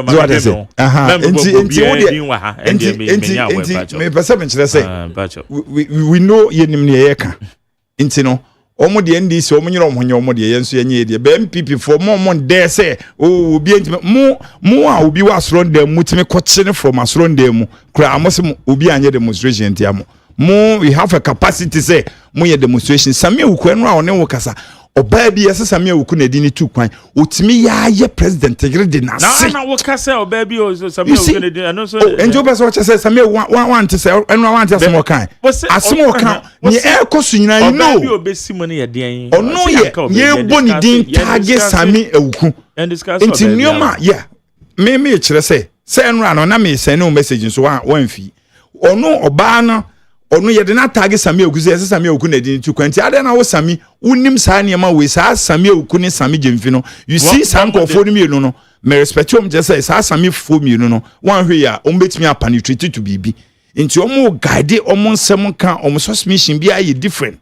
but kwan a wo Sami yede wa tag sa obey na da pa utwa empanifo wo krom ha then you are keep quiet unkan we because omo ba agenda ma MPP eno de no kore on maybe say no kore enye no kore ne ya no en say no Sami oni ade udi ambata say wura bi so na aye ni say na ade ntu kwa una plan no so what say ade na unyi unya no with the substantive matter and sama ye kan ni nyina ye sama ye kan na e branch today so what say until media me masama be kan say ni a branch yi kan NDC ombe yo majum muntimi nso mo ne ma omonye de momo nkaso mo kashiri nya monso aniema ni ye na Ghanafo agimudia makoye edikambe ye chese ye di mo chi anu ma ya be di monim monhye niema yi mo ministers president wo waso afna first one second one third one nti wo pesa wo san feli biem wo hwe nkofo na ani omubu o man na adwen na IQ ni so na wasesa na Ghanafo anya mo gidie wo be ya amade ne tofo ma ye di wudin na beto so ye na wa hama biem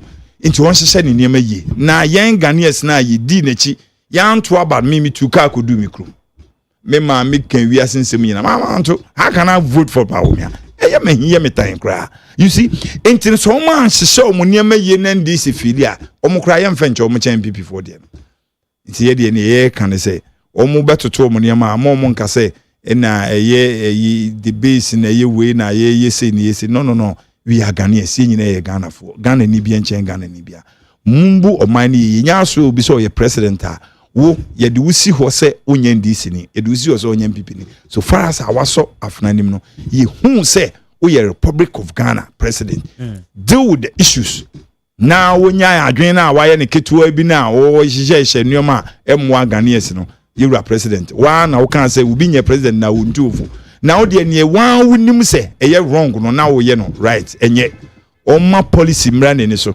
wenti na ne ye ka se esoro hofo no ye mfomu nye leaders na ye tu Mahama ekwa ni asan di pepe ni bie masamba no no so abedi e what kind of dey na kan for no me hypocrite oh that's the truth what's esoro hofo ebese na makasa Ghana constitution fine just say obi wo soro ba bia nje so obedi president minka so bi medi president be obi dia na menu mienu kra maame ana ye papa ye ba ko na ba ko free ho a na ye san so there be ye be make sure say nuanom ne doso and I say it doesn't matter and they all kind of sound very tribal and just all ne kuma ne ye na ye tribal and I say politics am be join ne ba bia metoma ba ko ne ye tribal say ye wo me wo vote an ka meto aba mendisi ye wo me wo odi an ka menu ba bia metoma ba ko me say sa akasa na nyo no we shouldn't entertain no media for mo na mo ma problem ba because ni munim say right na mo chia no right Ghana constitution be na be ka say obi suro itin ka say obi suro free on so obi ba be how say ka say we yeka the buman yeka buman a buman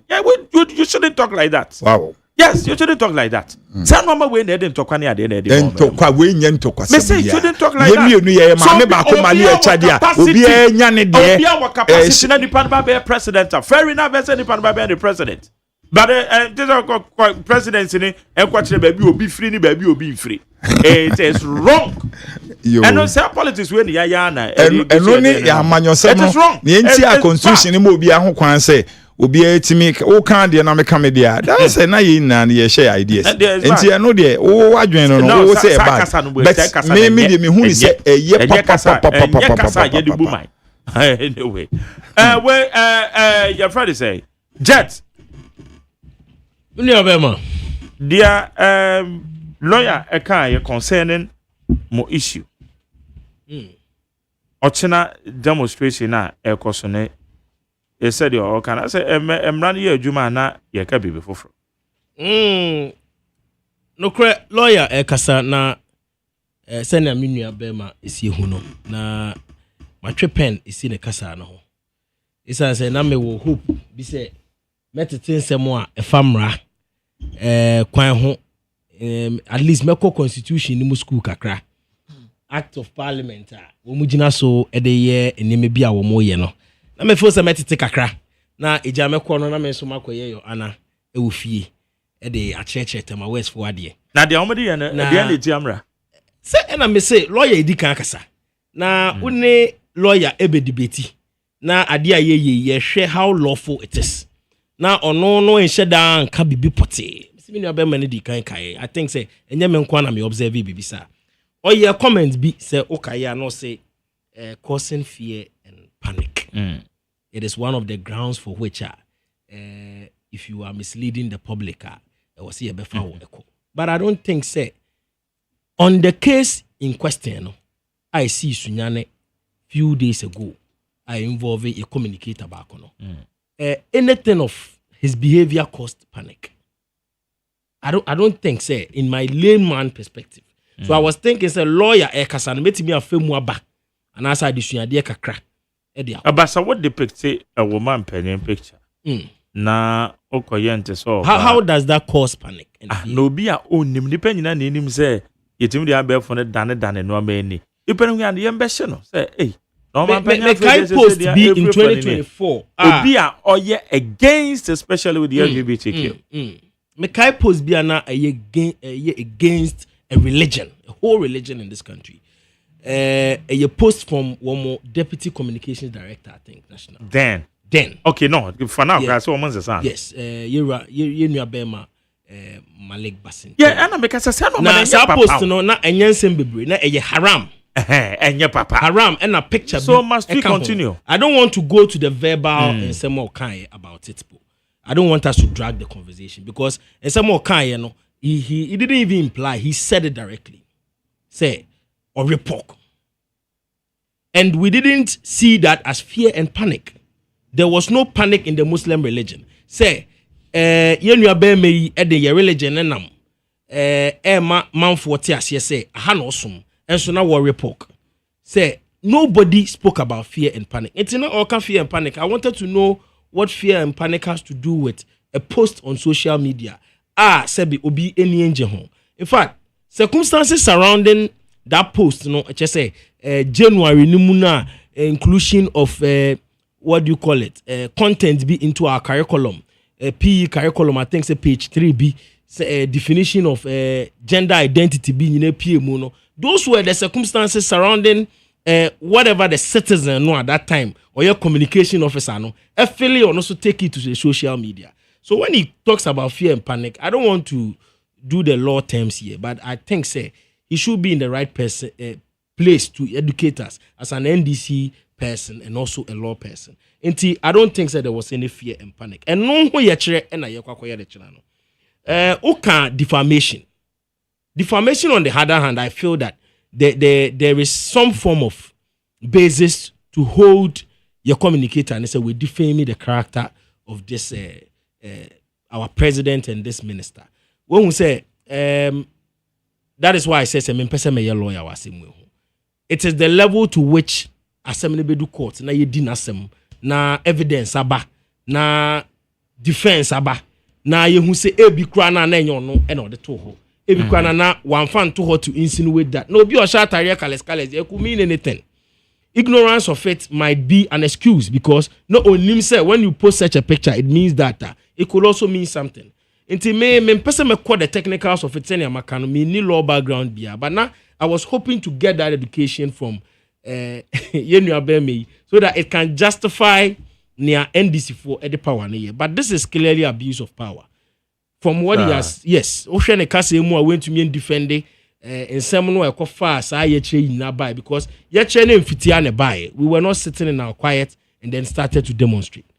Ye nia womode Yenu Abeme ifa so mekai na womoko court na ye expect say bail be ebefi mu abampo a ye say mekai say me news be about out say police but a balance and a suspect to say exactly position and now suspect to say and say be we chire it should. No, I don't know. Lawyer. It should be the only justification. So because all It opposition should be the only justification. So Obi for opposition, the Omaka for police then. Most of mobile, you must share the Moka. It's the same thing, the same. But that is what I'm saying. I say, be any of them and a but do you do that? No, I think a lawyer should be able to answer that. Do you do that? Say, now you have power, and I say you can will it anyhow you want it. Say. Selective justice. Obi di oya ebejaho. Obi di oya I will say yetwena so.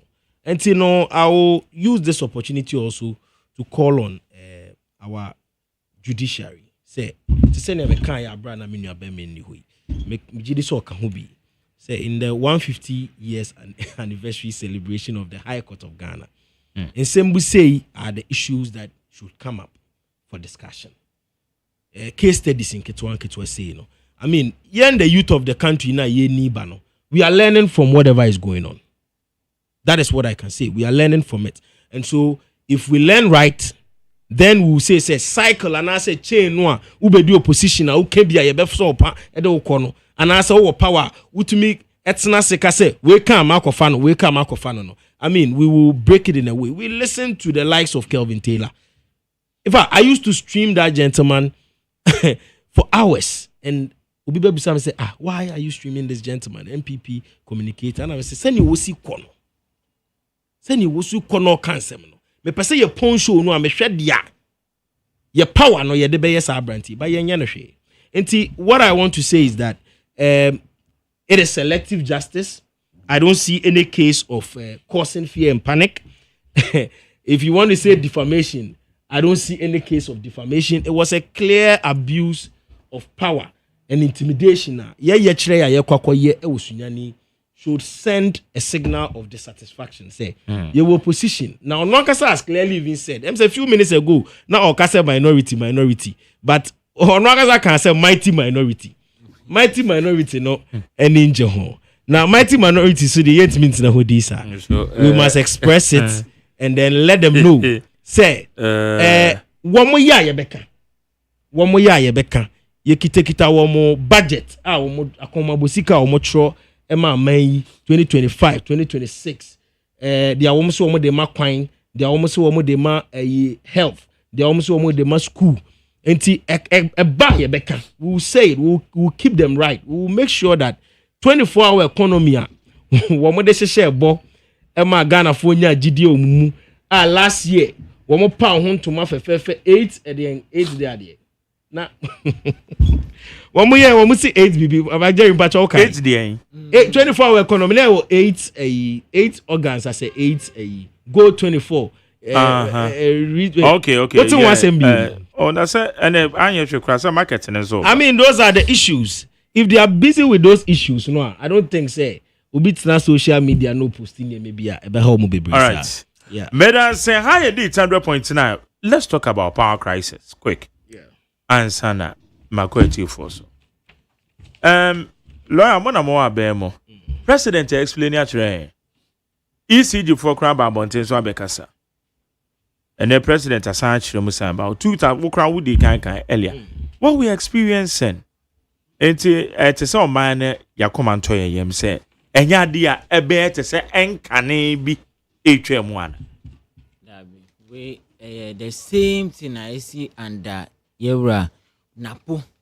Time now I can say doom CSA. The same doom CSA na SCA no. That doom CSA now want to mean complete as at 2024 no. Enu na ye koso a ye complete ene. Inti na ye was CSA no enye power crisis. Na was CSA no enye power crisis. Enye power crisis. Ye doom CSA na post year. Before 2024, and one I go so ye. Into those same items are now starting importing to augment our power production, power distribution in country no. And one I go so ye. Into when new anything newer, ye di basi see I say, oh ye war power crisis. Into na ye be ye in Dabi. Where your major interventions are, I was say a year as at 2020 but up to now no government now to me a year enti na President John Mahama Abraham said that be wait there enough is enough say na nyama iko there say me ye na say ye to save the power distribution in the country. Because before 2016 I named the status of our power distribution in Ghana but see no before MPP my power no na wangasa won power distribution wa country wa we say that be omo anya ade until we are just trying to make sure say you be reliable power distribution in the country. You see yenua micro minority no at least omo praise ye say oh nya yewra na postati ye no at least government another government has come. You are continuing what we started. It's a doom say there is no issue about power distribution. There is no power crisis where it's just routine maintenance. Problem where you na buy. Until at least MPP for mama a break akra. Omo praise here for once. And yet because our opposition no bibia a party in power no ubeka said that be enye we enye debia enye bibia enye even budget no enye 24-hour economy time na start implementation no omo si enye time na e ba free education no say abolish double track system omo si enye bibia enye even free medical care say free medical care nya can say all you need is Ghana card. Once you work Ghana card no wait me akoji free medical care enu so omo si enye nti den kra na omo pa biom Ghana card ko na den kra na omo pa biom na eba enti when in your crisis when your crisis routine maintenance doom sie na changing of 3,000 power transformers. It's not anything new. Bibia was say omo year as at 2020. But omo need that political will to make sure say you be taking the bull by the horn. Say doom say na be ya yen koso na ye doom say na see power distribution sector no ye. But want me to sign na mo no. Nti na ye side no at least na yenka for one say oh President Mahama why you there it from budget want me aka say President Mahama why you there implementation of free medical care want me aka abolition of double track want me aka big push agenda no 24-hour economy and I said double track in the free double track SHS in free yes yeah would you see about 20%. By next year, we eliminate all double track system because say the pace at which construction works for the various SHS are double track to elevate them into a status on bet me handle single track. All because of what MPP or want me any major intervention into SS our infrastructures handle the number of growth into the SHS. Or into Uben we say MPP no time the only major intervention MPP to me in the whole 8 years no is all about app. There be app way or China app way even airports cry almost on per app. Meaning say app no na FD about 2 app le bi na mo dey placement. Nurses placement na mo so mobile app ni yejo app no there was na mobile this apps there was na no bi na mo dey placement here those apps mo go radio to radio e ka say mo here recruitment 16,000 to 20,000 a plane never fly kra mo see app kwagu nkane na edundu ndo what time trade e say edundum rough majere abranti enepe no ba o show isu ana papa yi eso mde no kwa yi ni office nse so be kasama NDC political party because medin ho ya pa You know electricity cost NDC will mark record. The crew say electricity almost problem. Say homo kofa epokra near ECG wuma sir na no NDC omuntimi manage electricity. Tantra you do me 3 times in the day. Say ebi okra 5 times. Now we can we say can ye o can na port tifi ye de ade na mamo monye ne hwe a o can na asem. Energy minister no o kan one energy minister din ba kokra wo. Issue about electricity Mahama will issue about electricity tariffs. Who ye ne den o de ne kosro o de ne ba from award sa problem. Ese se omo hwe na omo ye ho adwuma nka ese omo ye no kra ho adwuma chen dollar. Anka woman Ghana from Philippines class okay NDC enye kro omo buy no because more mark record that ho say mo de mo ba mo electricity problem. And I'm panso asa and that's one say bien aban yi ba baby MPP wo ho no masa na Ghana ni gina so ye musa anya we enti na no musa aban de kra ba initially ni se na ka de ba say ne no se wo ma che so ma upgrade transformers bi no ne ade a omni nkofo a enti ewura mahama se ye kɔ BBC wo krom ha na ye paidia yetimi kɔ no ye pe ye kɔbɔ football kra yetimi ka se Ghana kɔbɔ ball ye nkɔ hwe players e international niamfa best players niamfa mo nkobo mo no enti woni idea about electricity wontimi mfrɛ Ghana fo ewo ECG hunim de na un point ba ko se nipa we de oba onu na betimi ama Ghana fo mo problem ne se on be ma wo light esiso na fe no abegina ye toto anal na po no otini ba bia ye tu na fira ban so no e na wo kan se o mo hwan se na po se dum sese enti mo so mo ye dum sese what be that enye kura kwan omo fa so electricity ni de omo na make say ero mama se wan hwe ni ye na so disappoint Ghana for ye mfa nche no because wo de wasofrem first one second one third one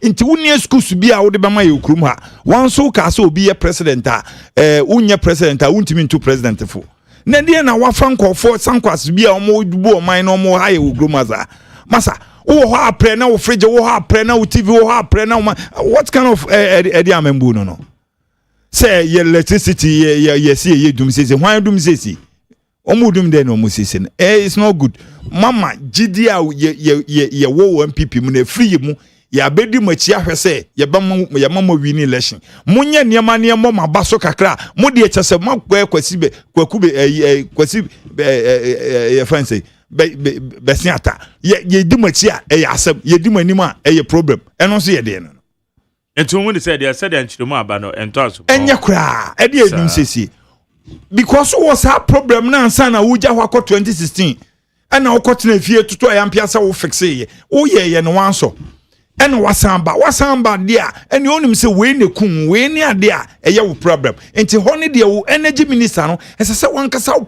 best person for energy now they said nsa se ade a Ghana for de pamo mi nyina ye energy enti mesremo enye matter of dollar sem kra ye hie energy ne chen dollar no dollar no wa wuntimi nto no e ba na se kodu 30 kra wuntimi nto a ja enye business tena ho ne ye ntina krum ha ne enye banche to na ton no be electricity in no ne de ye bibia enti wo mix it up na wo be ka kire say still na no electricity no wo kobo na podin a what kind of argument no enye nti aban ne hwe no onye ho bibi ba me pese mbusa lawyer say matese yesi ye de ba majama ekosesa ye friend say no ohwe police no interior ampa na nyampa so de owo party ni why na ka o de be say your info but baba okay enti nyabusa so why no mde ne ko say minister no my because why enkani ana dundu no aban na che so mu sisi ade transformers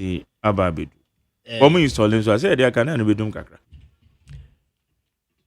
enye me hu kra dream oh dey say me nua be ma shede busa ne say lawyer bonkomo so energy minister diambem say 2025 by this time na oman mu an hihye say nyame bi ayira de den wo port containers bi num ne niama o de trend kakra edu mpempenso obi afede say yakwaku then oyire mu kakra then we heard of this doomso levy 1 Ghana cedi levy and was some by ya say on the floor of parliament honorable member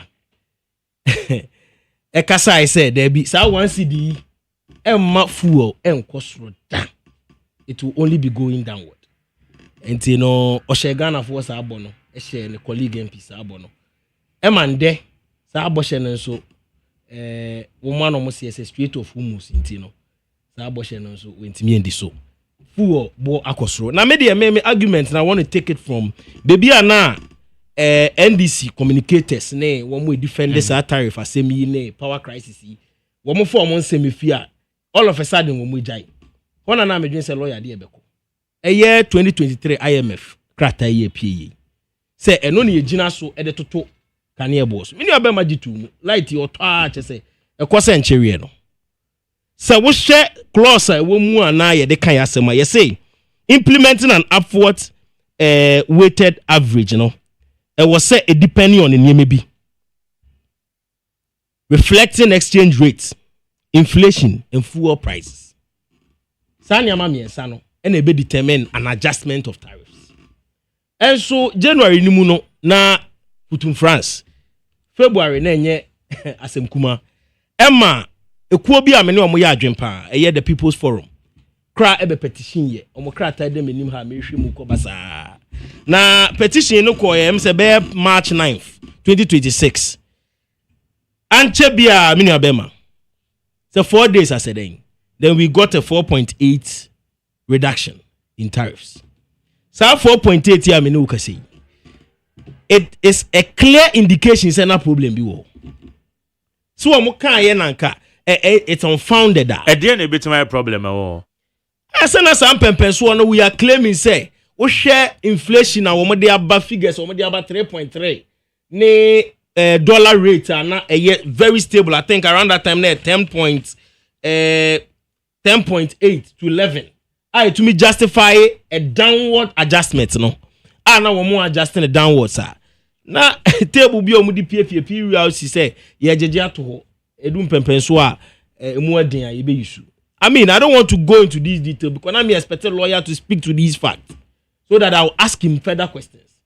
Until I'm a day document, so when we say, Adia na babeye a problem of onimadiano, chenene da honso boncheng. Because when him so biesa asem no so, we will ask the necessary questions. Most dollar you muading, cedi ni muading against the dollar. Must say, what do you call it? Inflation, very low, 3.3. Now say, we were having energy crisis, fuel crisis, but thanks be to Iran for we say be straight of humans. Me did say we. Now then, almost so maybe so ya take crash almost atum. And now my channel BB so almost. There's a padlock na momo with na man. I just feel like the excuses are becoming too much. Light a basic need of every household. And he say if many Alabama target government no say they are known for energy crisis and associated and related issues. Anytime Baba will be ano doom so and I doom CSA. It just say second year into governance. Na modesha CSA the yesremo. Where they young politicizing of crowd. Sanya musibe to no. Na ye crack remu and kakran no. Yesremo mun koso an crack remu kakran. Make sure that however you met it, you should improve it. You shouldn't moma just an importance in the embafem.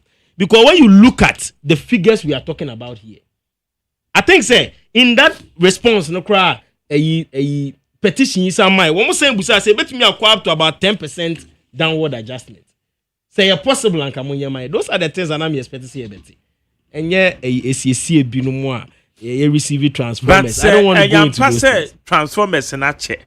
And they replace BI. And no so replacement of transformers may kind maybe 10 to 11 weeks in our government. I think say early parts of 2024. BBC a course so and it was all over the place. Na ye church mu say dum see it. Say no person church mu see ano. Wo ma ma ya so anko ejina. Maybe technical person, so I don't know. Because the promotion sound transformers in exactly. I don't know me person between transformers. The transformers in a previous administration design. Okay. Yes, I think that then the conversation has to switch into proper education on what is going on. What my say, at the party say no more yet.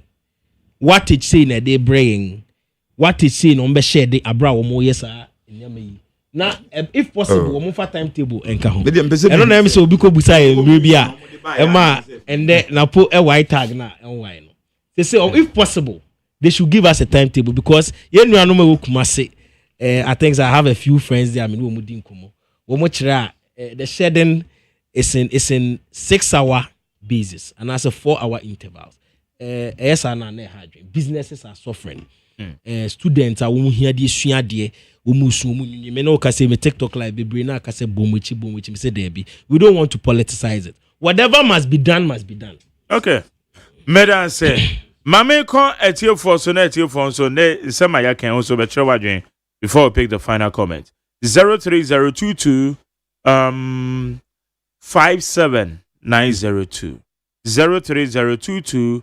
57902 and 03022 43540 03022 43540 na yenje wonso wadwen kire and then you bring Mebacho no entumanya for next one yanko Mebacho bajo Hello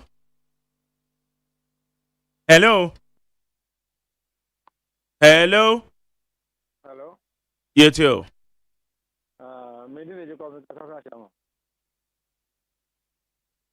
Amajari Hello Kasa Yetio me bacho from 2017 2023 2024 no ye Ghana no every before no mo aba mo information bi aba but so mo change meter Ghana Omo change meter information bi aba so mo change meter Ghana meter changing there is MPP changing meters pa Ghana Who can transformers and now who can meters electricity meters meters meter there's so much changing meters baby transformer mo change transformer so Ghana Beba cho substations ahodo na omo aye ho adwuma MPP ni say omo change transformer Ghana ena ndi so ba mo so omo change transformer ti omo ti asese omo light of course ana nya ta MPP ni ka Ghana ai wa na nya kwada o ye wo Ghana kromo anya nde e di MPP ni no di ono ye ti tam na mu abem no ye ti Burkina Faso ye ti Ghana ye hu de omo change transformer Ghana ye ti so omo change transformer one for Ghana tam na omo kai no omo ti fokwase omo ye transformer bi ka ye wo fokwase omo be ma omo sa ade no post no omo ye sa kwan no omo say sa ade no omo sa wo e na lot of no course e na omo kan na foka ye obi akofa ne tam say go ban no omo kan ye so omo chegie ni ti wo Ghana e ti omo wo Ghana no e na Alex Kobuta etefe and this war record the light of home Ghana farm me politics here akufa do ni kufo mu ba o mbe capacity ahi no mu di better power generation wo Ghana okay ahi no mu di better wa se no mu free abem Beba cho wo Ghana na mu so na mu kasa ni me say what ye cost school ti ni adwen Medas eno wo de ma me next caller na yento aso Beba cho majo champion Margeri Yetio and you may also encounter a pound for a studio. And I mean, income as a chairman, you are honorable watch a jacon. No must say, if they a party MPP Edwin, Margeri, I say MPP party pa, do impempe, so say ya, and every call party, unya penny beat my uncle, once a major yes, some Margemu wine. Now, you're supporting an honor watch a jacon. Nobody passed them.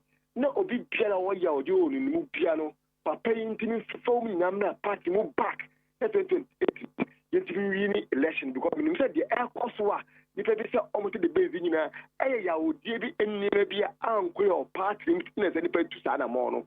Maybe you did say on a watch it, but it could be not a chamaya. You did say, obetimi de omina aba to the gada na nya e baako ametima collection 2020 2022 maje ka kire ndis not studio on say gana ye nkwala asawo eya na obi say kasa te na asere obi ye nkwala bi obi no ya kwala ogana ha amamu no mu bua ne omu kotokoko enfa kra enhyemu no ene omu den ene omu si obi de ataliga shiri ojo ndama mamment yakoche no say no onkwade fiase no nkwade ane onko court maje e tranga na ha amma nipa bi de you look for the efficacy says atacha I don't poto you look for do also to galam say mom de akache na atade chamso ya obechi obi ana obi anchi obi a eya manyesom ne so ni obi enya adwen a ene nkyerɛ sɛ onfa no to tankruam de aircourse no akɔkɔ sɛ eye ehunhun bi na aircourse the demonstration na aircourse our blue region me support the demonstration say ehunhun no adults ehunhun no adults because okay mengene mo a wa ba ban mo ye ku da mo ye ye to ba na ma mo we dey fata na after I chachi nko a mo so dey chachi no mo ni really bia mo jade chi say the nko fu ma jare dey really for no some dey thank God for ma jare in fact that's okay my main fan do no so dia yeah me ba cho me tell hello ma Jerry mi chiawo anyumri yeah yeah mi frefi ko dia be ye fe mi telewe mi frefi ko dia be shai akwana onu wa be join party fofuru na okay say because of Mahmoud Bawumia nti omu nyina be join akọ NDC no omu nko na unim so mo ko ye wo MPP awie eno mu kan Mahmoud Bawumia then Mahmoud Bawumia then no wa ye omu eno mu kan sa then saparizin onu oya wo no won charge oya no kra na the NDC 4 year no eye ma no omu tia kokofo ka no eye eno de ohun kan bet wo kan say o yes saparizin omu nyina hwe ye so no so ya santini o ye get pa dem Mahmoud Bawumia den wa ye no Kennedy won ko ho ne on ko ho tina Kennedy samudi wani atuni so kra won ko ne won ko tina mu ye pa boni for sada mu obenye men fa bufuo enkasa sa don't na me jona ana me se men fa abufuo enkasa sa all right me da se pa ma men fa de wa majo ma Jerry yes sir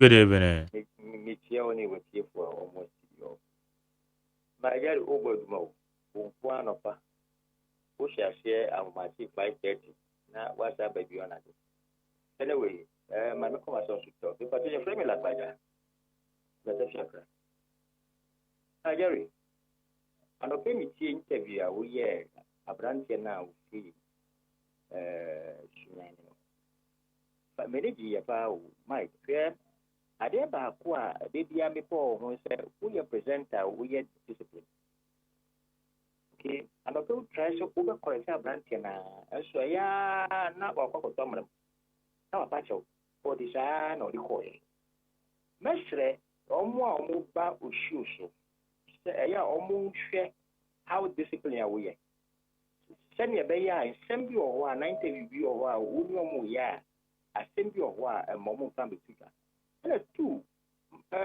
my me ade ba ko a mashia wa manyo sem ho se bi ka fachu se ye ade a eye policy ho asem na se bibi aban dia ba nka ho asem ne ye mpanimfo na ya attack o ye so tan opi utu abrantie no for sade no na ye mpanimfo personal attack ni free okay because amanyo sem ne ye say ade we a odi bay said me no nya adwen and I say I disagree with you or I have agreed with you but enya say chinchina chinse wo say uko fa bibi de batake o mampeni a odi o mine ni ewiase na ehwe no my koso na ejuma pa na to yeah that's it me da se pa no so adwe cha dia ba me ba cho majo me jo so akontama Jerry na na etio na ya okasa fitabora mame mo abaso enanyumre incoming chairman adwen kase John Board or the agi power 2 times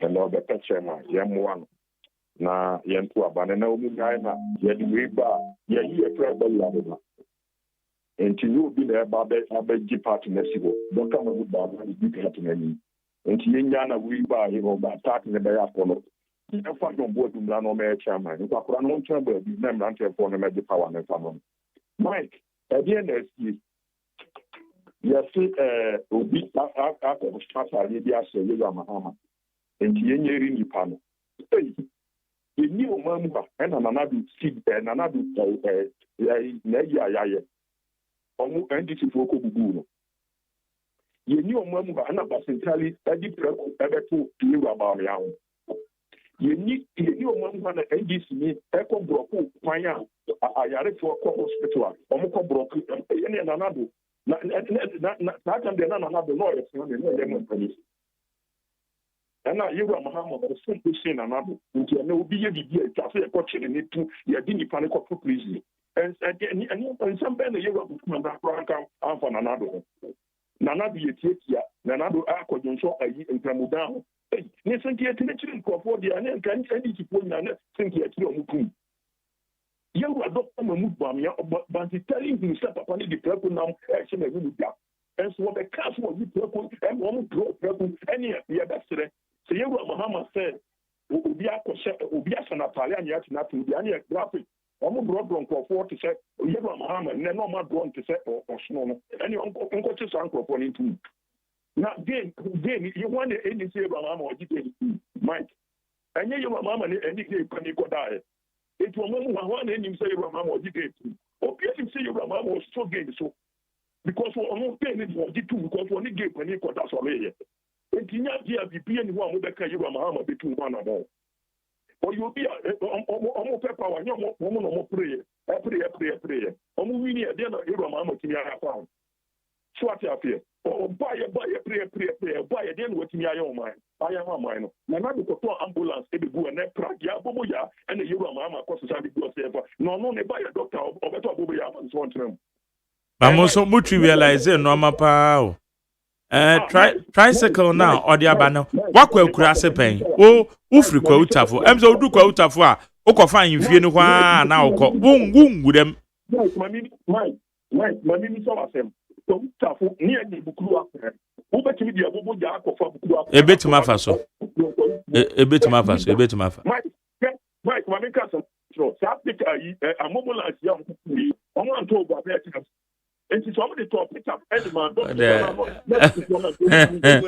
okay mate medase nana medase azo beba cho ma che magere nyamia songe enkamunya enkanso uni abaro spin of the week na mebutu asama labano magere chifo se na mdudo ensekwan ye NDC for the yabi ya point obi a obebabia ye begina wa to NDC ye juma panti specialist John Dramani Mahama ni juma pa oye eni ye mamina na dia juma poku eni na appointment ni na juma so omo ye ogana hanti meni anomo se ndi ho so omo pemo mo ndo ye begimo magere mi pese ni bisa meni anomo ye to be call say sama ye papa da na dan kwa kufa do pa no mo ni gana hana ofi adam ni fie na ekọ ye ko jimi ka fini so ye ko ni fie ye ko omo riwo egwa ni fie fanika e de ko yi Sam George no de na afa mo omo Brazil ye sizo mo kan na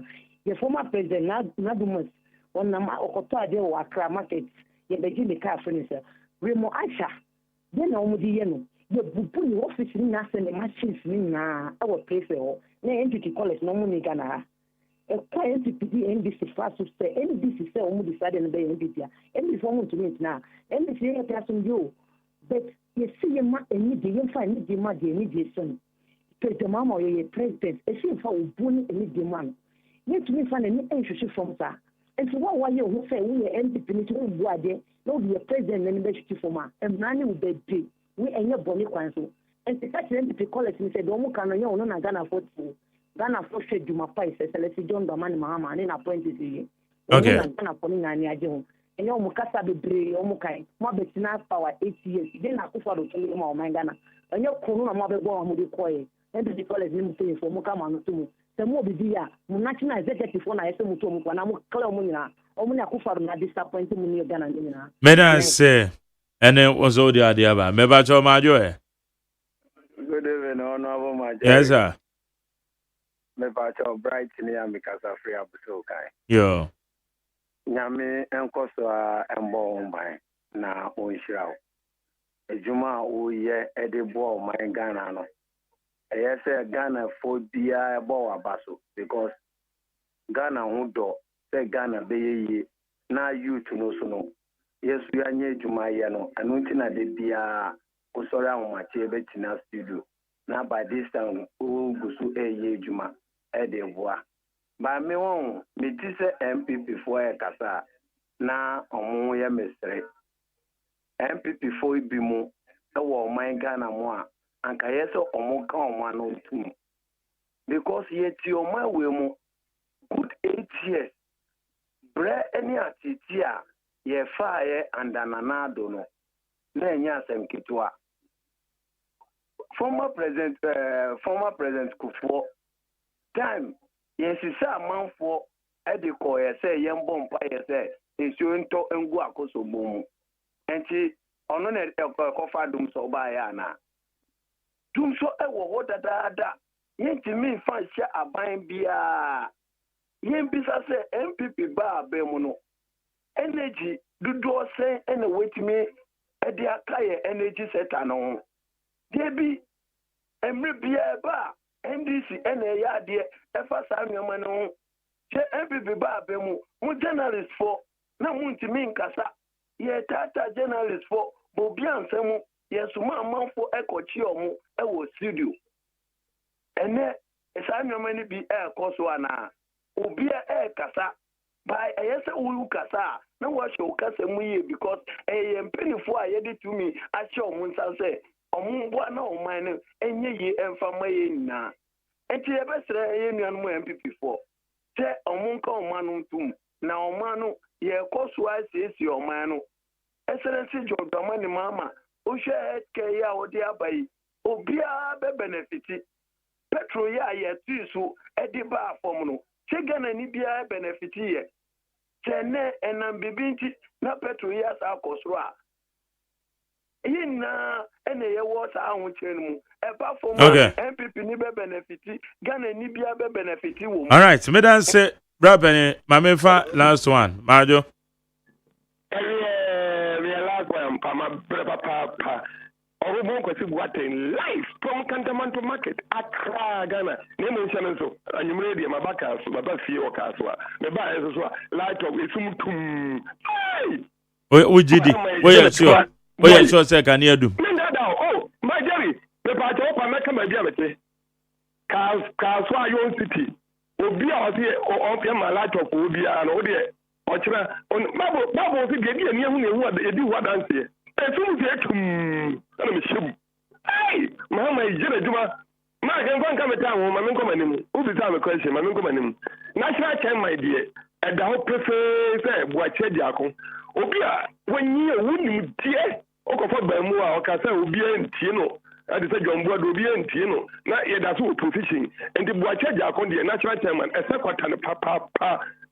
ana bawumia so 2028 president future president okokura yo mark na mi papa Muhammad senga okodwa nka me man na de da president Akufo do kofa ambulance nko 300 okofa ayi amo aboboya awurade yagopon na ko wi sei wo do obi de aboboya oda aboboya wo di free nkra ekopu awurade na aboboya no bebajo aboboya no ode by say aya na enoma na montiase ana se asem ne beto wa eje se nipa ba ko kan ya na mu nyina mu di akire yanom so aye ba educate mu no nso no momfa mentiase o ede aga na kwa da jijire